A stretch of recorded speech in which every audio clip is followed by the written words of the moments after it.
సరే మీరందరూ ఒకరికొకరు పొలిటికల్ ఆరోపణలు చేస్తున్నా మనం ఒకసారి టెక్నికల్ గా వారితో మాట్లాడదాం. ఉమేష్ చంద్ర గారు నమస్తే, బ్రేక్ఫాస్ట్ న్యూస్ కి స్వాగతం. నమస్తే గారు, గుడ్ మార్నింగ్. Good morning. నిన్న కూడా మనం ఈ ఇష్యూస్ హైకోర్టులో ఇష్యూస్ మీద మనం మాట్లాడడం. యాజ్ ఇట్ ఈస్ నిన్న మీరు బ్రేక్ఫాస్ట్ న్యూస్ లో చెప్పిన అంశాలనే కోర్టులో కూడా జరిగింది, అంటే యాజ్ ఇట్ ఈస్ అవే ప్రస్తావించారు. బట్ ఎనీవేస్ విచారణ సమయంలో కనుచూపు మేరలో లాయర్ని కూర్చొనివ్వండి అని చెప్పారు. మరి ఈ రోజు విచారణ తర్వాత ఏం జరగచ్చు అంటే ప్రిడిక్షన్ అని కాదు, ఎట్లా ఉంటుంది? అంటే విజయచంద్ర గారు, నిన్న ప్రభుత్వం తీసుకున్న చర్యలు గాని అలాగే ప్రభుత్వం చేపడుతున్న విచారణ గాని మనం హర్షించాలి. ఎందుకంటే ఏదైనా స్టేట్ ఎగ్జిక్యూటివ్ లాస్ జరుగుతున్నప్పుడు ప్రభుత్వం ఖచ్చితంగా దానికి సంబంధించిన విచారణ చేపట్టాలి, ఎఫ్ఐఆర్ రిజిస్టర్ చేయాలి, ప్రొసీజర్ కూడా ఫాలో అవ్వాలి.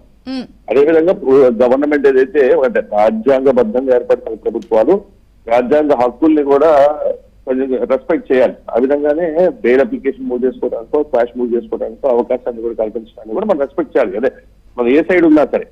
అదే విధంగా నేను చెప్పొచ్చేది ఏంటంటే ఒక విషయంలో మాత్రం ఖచ్చితంగా నేను మార్నింగ్ కూడా మన మార్నింగ్ న్యూస్ లో చెప్పడం జరిగింది. ప్రభుత్వం అడ్వకేట్ ని అలౌ చేయకపోవడం అనేది ఖచ్చితంగా తప్పే. ఎందుకంటే అది రాజ్యాంగ స్ఫూర్తికి తప్పు, రాజ్యాంగానికి విరుద్ధం. అది ఒక అడ్వకేట్ ని తీసుకెళ్లే అవకాశం ఒక అక్యూజ్డ్ గా ఉన్న వ్యక్తికి ఉంటుంది. అడ్వకేట్ ని విచారణలో పక్కన కూర్చోబెట్టుకునే అవకాశం లేకపోయి ఉండొచ్చేమో, కానీ కొంచెం ఒక రీజనబుల్ డిస్టెన్స్ లో అడ్వకేట్ కూర్చోవచ్చు. నిన్న మార్నింగ్ నేను చెప్పాను. అదే విధంగా మధ్యాహ్నం హైకోర్టు నుంచి ఆర్డర్ కూడా వచ్చింది. సో అది ఖచ్చితంగా అడ్వకేట్ ఎందుకు తీసుకోగలకూడదు. ప్యానలిస్టులు ఒక వన్ ఆఫ్ ద ప్యానలిస్టులు ఆయన మాట్లాడితే అడ్వకేట్ ఎందుకు, మీకు అడ్వకేట్ ఎందుకు, అది కరెక్ట్ కాదు. I'm sorry. ఎందుకంటే రేపు ఈ రోజు ప్రభుత్వంలో ఉండొచ్చు, రేపు అపోజిషన్ లో ఉండొచ్చు, రేపు మళ్ళీ ప్రభుత్వంలోకి రావచ్చు. ఈ రోజు మనం అడ్వకేట్ తీసుకెళ్ళకూడదు అంటే రేపు మనకు కూడా అదే అవకాశం. అదే లాభం నేను చెప్పబోతున్నాను. కేటీఆర్ గారిని కస్టోడియల్ ఇంట్రాగేషన్ లో టార్చర్ చేస్తారని నేను చెప్పను. కానీ ఒక ఎంపీని ఆంధ్రప్రదేశ్ రాష్ట్రంలో ఒక ఎంపీని తీసుకెళ్లి కస్టడీలో అలా చేసినప్పుడు so there is every possibility అని మనం దాన్ని రూల్ అవుట్ చేయలేం. ఉండొచ్చు, ఉండకపోవచ్చు. కానీ ఆయనకు ఫస్ట్ ఆఫ్ ఆల్ ఆలోచించాల్సింది ఏంటంటే ఆయనకు ఒక అప్రహెన్షన్, ఒక అనుమానం ఉన్నప్పుడు అడ్వకేట్ అలౌ చేయాలా లేదా అన్నప్పుడు ప్రభుత్వానికి కొంత నష్టం ఏమీ లేదు. కొంచెం రీజనబుల్ డిస్టెన్స్ లో, ఫర్లాంగ్ డిస్టెన్స్ లో అక్కడ కూర్చున్నారు అనుకోండి. నేను కూడా చెప్పడం జరిగింది.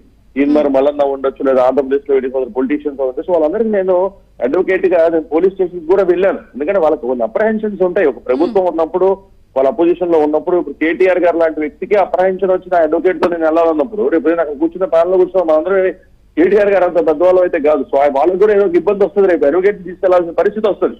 అడ్వకేట్, డాక్టర్ అనేది ఇట్లాంటి వాళ్ళ దగ్గరికి వెళ్తున్నప్పుడు, వాళ్ళు తీసుకెళ్తున్నప్పుడు మనం అబ్జెక్ట్ చేయడం అనేది కరెక్ట్ కాదు. ఈరోజు న్యాయస్థానం కూడా అదే అభిప్రాయపడింది. ఇన్వెస్టిగేషన్ ప్రాపర్ గా జరుగుతున్నది.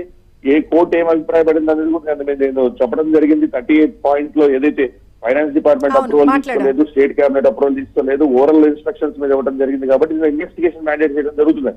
అదేవిధంగా లీగల్ ప్రొసీజర్ ప్రకారంగా చూసినా బెయిల్ అప్లికేషన్ కొన్న పారామీటర్స్ వేరు, క్వాష్ కొన్న పారామీటర్స్ వేరు. క్వాష్ కి చాలా నారో స్కోప్ ఉంటుందండి, బెయిల్ ఉన్నంత వైడ్ స్కోప్ ఉండదు. బెయిల్ అప్లికేషన్ మూవ్ చేస్తుంటే కేటీఆర్ గారికి పైన ఏదైనా రిలీఫ్ వచ్చిండేది. అది లీగల్ గా కూడా he was not taken proper steps అనిపిస్తున్నారు. అది పక్కన పెడితే అడ్వకేట్ ప్రెజెన్స్ అనేది ఖచ్చితంగా చట్టం ఆమోదించింది. చట్టం ఆమోదించకుండా న్యాయస్థానాలు ఇవ్వలేవండి. హైకోర్టు అసలు ఇవ్వలేదు.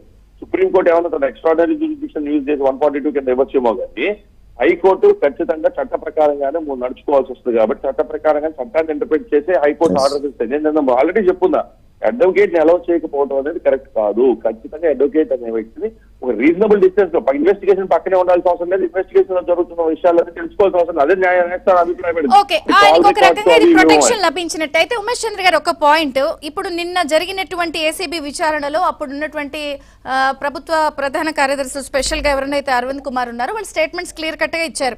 ఇది మళ్ళీ మందే అధికారం వస్తుంది, ప్రొసీడ్ అవ్వండి అని మాకు చెప్పారు. అంతా వాళ్లే చేశారు. ఒప్పందాలు, చెల్లింపులన్నీ కూడా కేటీఆర్ కనుసన్నల్లోనే జరిగాయని స్టేట్మెంట్ ఇచ్చారు కదా. కేటీఆర్ గారిని బాధ్యుల్ని చేయాలి, అప్పుడు ఆఫీసర్లను బాధ్యులు చేయాలి. ప్రభుత్వాన్ని మనం ఖచ్చితంగా we have to appreciate the government, state government for taking such initiative.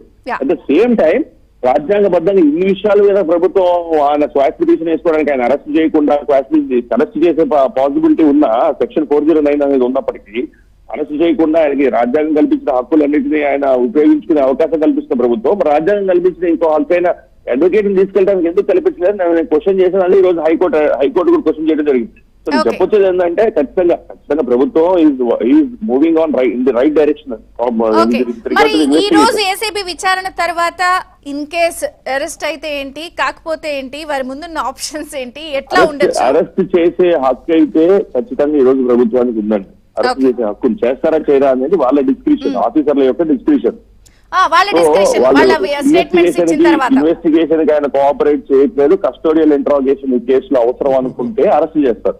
తర్వాత ఇక బెయిల్ అప్లికేషన్ మూవ్ చేసుకోవడం, కేటీఆర్ గారికి ఆయనకున్న రాజ్యాంగం కానీ లేదా సిఆర్పిసి ఇప్పుడు బిఎన్ఎస్ఎస్ ఇచ్చిన హక్కులు ఏవైతే ఉన్నాయో వాటిని ఆయన ఎక్సర్సైజ్ చేసుకోవచ్చు. అదే విధంగా అరెస్ట్ చేయొచ్చా లేదా నోటీస్ ఇచ్చి మళ్ళీ విడిచిపెట్టి మళ్ళీ ఒకసారి మన ఇన్వెస్టిగేషన్ రమ్మందామా ఏంటి పరిస్థితి అనేది అది పోలీసు వారు వాళ్ళ డిస్కషన్ తీసుకోవాలా.